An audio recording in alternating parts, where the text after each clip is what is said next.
歡迎各位收睇天盛 Channel， 有位陳思靜同各位分享天盛苑嘅大小事。今日同大家分享嘅咧就係我哋出現呢一個嘅外牆嘅石屎剝落嘅事件。咁咧就好彩啦，就係冇揼到呢一個嘅途人。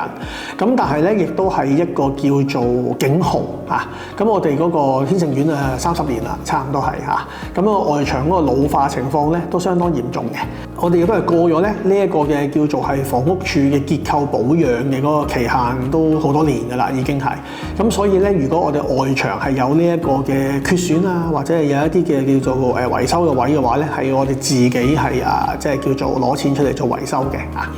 咁因為而家嗰個石屎剝落嘅地方咧，就係比較近一啲比較人流密集嘅地方，咁我哋咧就已經係緊急咁樣咧，係已經係準備係開展呢一個工程㗎啦啊！咁咧就係如果各位嘅業主街坊啦係發現咧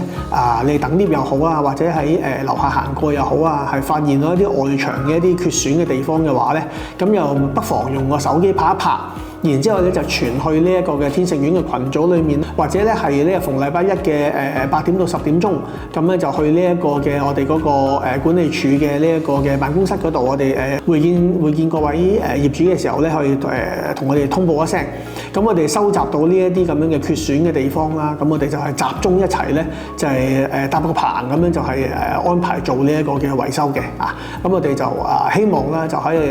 小修小補咁樣嘅方式咧，就係盡快咁樣咧，就係將呢一個嘅缺損嘅地方就補好佢啦。咁就係我哋都唔希望係花一個大錢咧，係做一個大維修咁樣嘅啊。捱到幾耐得幾耐啦，因為而家經濟唔好啊，大家嗰個情況都麻麻地，我哋都唔想係嘥咁多錢嘅啊。因為大家遇到係一啲譬如嚴重啲嘅，即係譬如已經見晒鋼筋啊，或者係一啲叫做嗰個位係人流密集嘅，你係好擔心嘅啊，真係攞個手機拍一拍傳俾我哋，咁啊等我哋去處理。